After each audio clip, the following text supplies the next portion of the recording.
So, you want to start your very first tropical fish tank in 2025.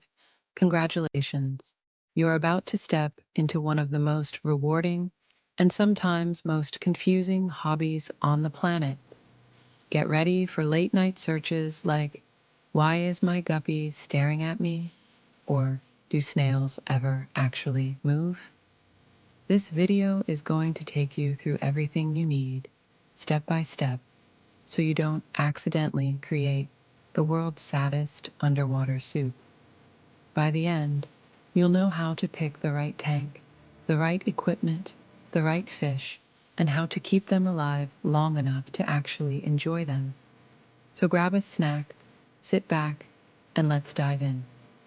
First, let's talk about the tank itself.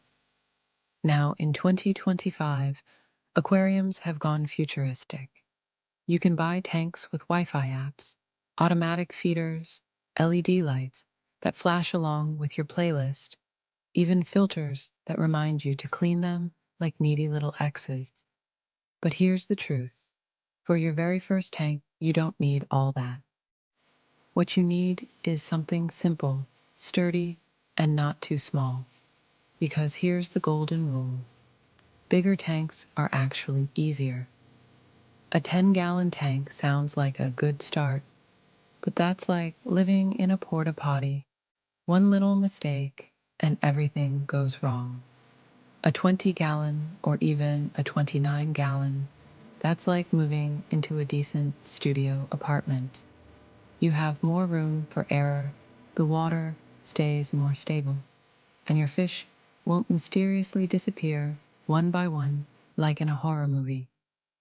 So if you can, start with 20 gallons or more. Trust me, future you will be grateful. Now let's talk equipment. This is the part where your wallet cries a little. You need a filter. This is the life support system. It cleans the water and keeps it moving. For beginners, a simple hang-on back filter or a sponge filter works perfectly. You need a heater because tropical fish don't like the Arctic.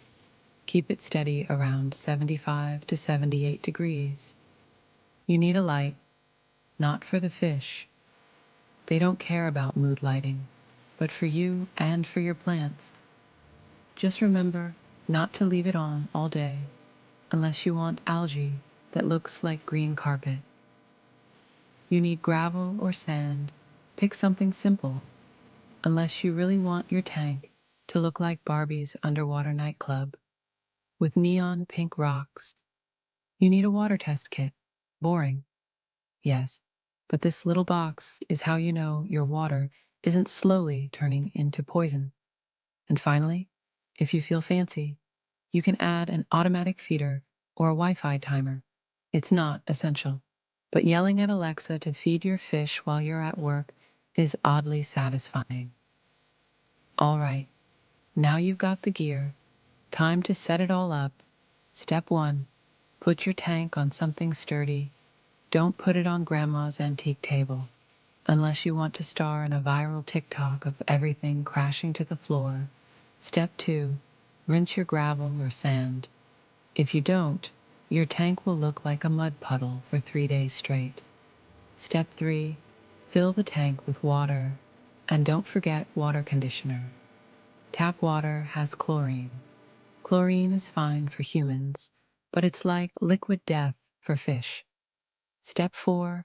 Install your filter and heater, and please don't plug them in before the tank is full, unless you enjoy the smell of fried electronics. Now, once everything is set up, you can't just dump fish in yet. No.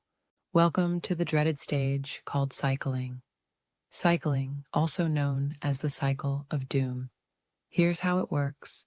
Your fish will eventually poop. That poop turns into ammonia, and ammonia is fish kryptonite. Luckily, there are tiny invisible heroes called beneficial bacteria.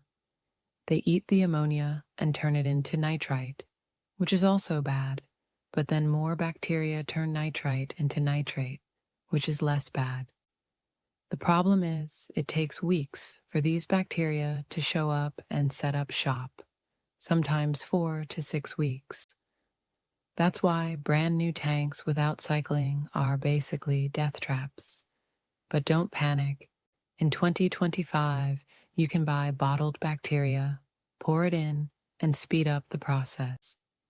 It's like putting your tank on fast forward. So be patient, test your water, and let the invisible poop eaters do their job. Now comes the fun part, picking your fish. Here's the rookie mistake. You see a rare $5 fish that looks like a glowing spaceship, and you want it. But those are usually delicate, expensive, and ready to die if you so much as look at them wrong. So start with hardy, beginner-friendly fish. Guppies, colorful, easy, and they breed faster than rabbits on energy drinks. Platies, super chill, come in tons of colors, and they don't ask for much. Neon tetras, tiny, bright, and they look amazing in groups. Corridoras catfish, adorable little bottom dwellers that clean up leftovers like the janitors of your tank. And betta fish, beautiful but a little dramatic. Keep them alone or carefully pick tank mates. Otherwise, you've basically adopted a tiny underwater gladiator. Pick just 2 or 3 kinds that get along. Don't overstuff your tank. About 1 inch of fish per gallon. And no, that does not mean you can put a 20-inch fish in a 20-gallon tank. That's like trying to keep a horse in your bathroom. So now you've got fish swimming happily. How do you keep them alive? Simple weekly maintenance. Change 20 to 30% of the water every week. Yes, every week. Fish can't hire a cleaning service. That's your job. Test the water regularly. If something looks off, fix it before your fish start gasping like they just ran a marathon. Don't overfeed. Only give them what they can eat in about 2 minutes. If food is still floating after 10, congratulations. You just opened an all-you-can-eat buffet for snails and algae. Clean your filter gently. Don't scrub it with soap. Remember, that's where your helpful bacteria live. Kill them, and your tank basically restarts. And finally, relax. Fish keeping is supposed to be fun. Don't panic over every bubble or freak out when your fish take naps. Yes, fish nap. No, they're not dead. Probably. And that's it. You've officially learned how to start your very first tropical fish tank in 2025. You now know how to pick the right tank, set it up, cycle it, choose beginner fish, and keep them alive. So go ahead, build your underwater world, show it off to your friends, and prepare to lose hours of your life just watching fish do absolutely nothing. It's weirdly addictive. If you found this helpful, hit that like button, subscribe for more, and tell me in the comments, what's the first fish you're going to start with?